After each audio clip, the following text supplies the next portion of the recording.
Hi everyone, welcome back to my channel. Happy New Year to you all. So a major priority this year is to eat healthy, to stay healthy, and today I'm sharing with you a baby food recipe that is going to help increase your baby's blood level. Yes, this is a very detailed video. It's kind of lengthy, but I promise every second is worth it. So please keep watching.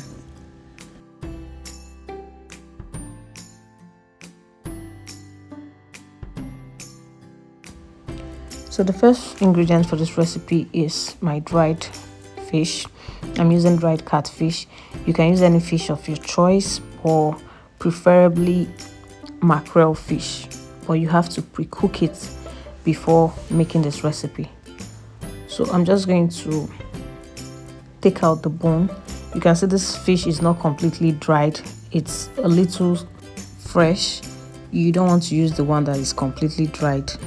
Make sure it still has a little moisture to it. So this is what it looks like after removing the bones. I'm just going to discard it and continue. So next is my crayfish. I'm going to blend it and set it aside. You want to make sure all of your ingredients are prepped and ready, so that the cooking process will be fast as well. The next is my dried fish. I'm just going to throw it into the blender, add some water, just to make sure everything is properly blended.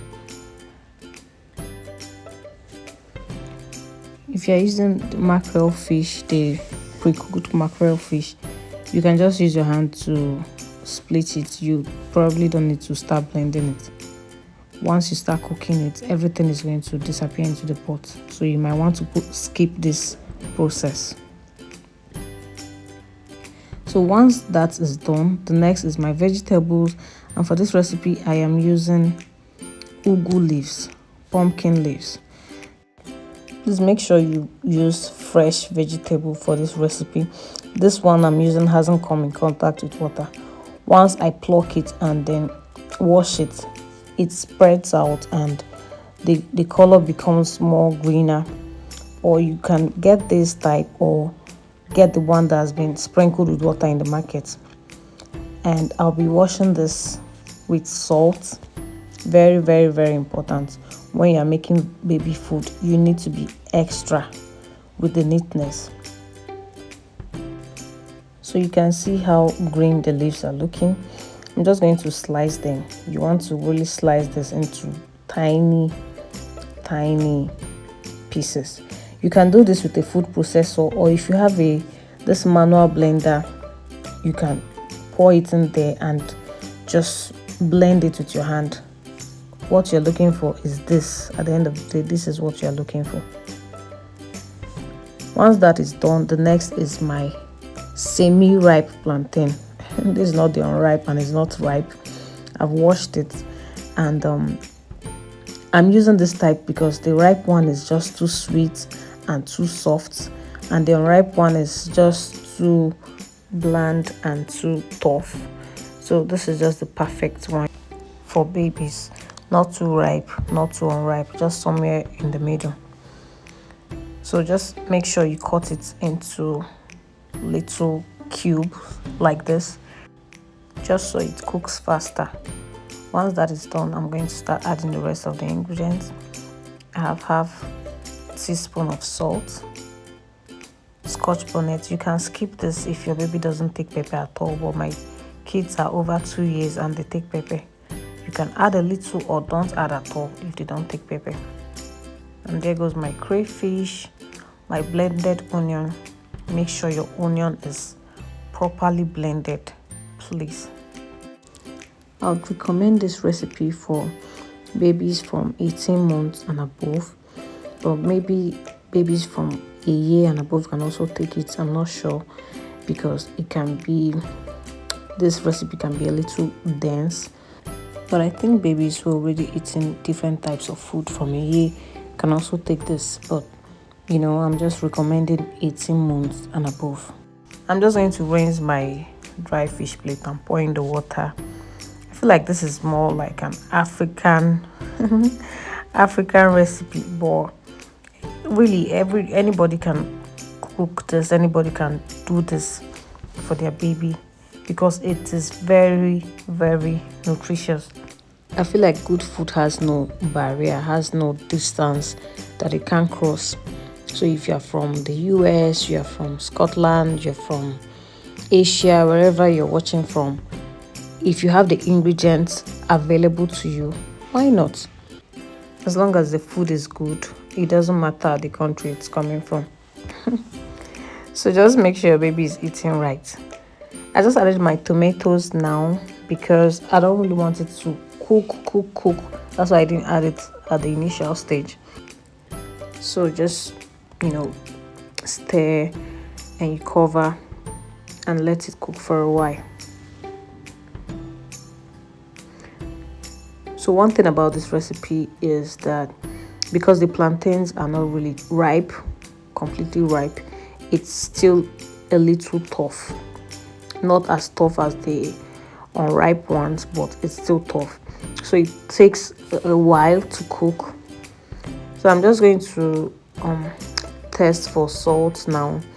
I'm going to add, let me say, 1 teaspoon of salt because I'm adding half teaspoon each to make 1 teaspoon of salt.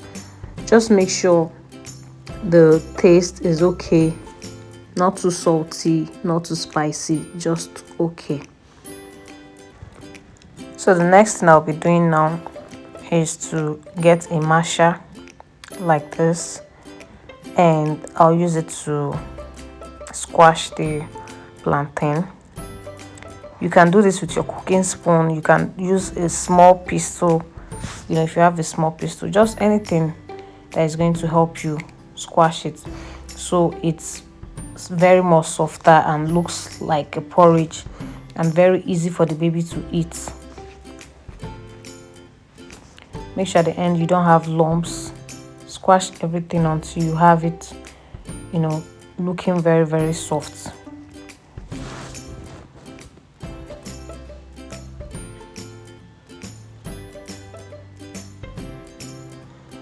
So once you're done, it's going to be very thick, so you need to add water.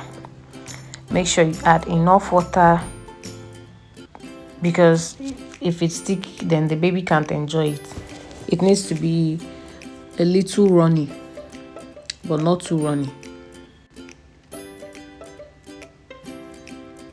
So at the end of, it, just make sure it's looking like this before you go ahead to add in your vegetable. The vegetable is the key ingredient of this recipe, so make sure you're adding just enough. So I discovered this recipe when the doctor told me that my son's blood level was very low. This was my go-to recipe and he was eating this very, very often, coupled with other vegetables and fruits. But any food I make for him, rice, potatoes, whatever he's eating comes with a lot of vegetables. And it didn't even take about 2 weeks or a week and he recovered. Let me just say 2 weeks. So this recipe is very, very, very good. So just make sure your baby is eating healthy. You don't have to wait for the doctor to give a complaint before you start rushing to get the vegetables and fruits and all of that. So once I put in the vegetables, I let it cook for just 10 seconds before turning off the heat. This is because I don't want it to be too coarse for the baby or making them nauseous. So that is it. Our food is ready. If you found this video helpful, please click that like button just to support the channel. Thank you so much for watching, and don't forget to subscribe if you've not done that already. I thank you guys so much. If you enjoyed this video, I'm certain you're going to enjoy the next one on the screen right now. How to make your baby add weight in 2 weeks. Super informative. Click it, watch it, enjoy. I'll be seeing you guys in my next video. Thank you. Bye.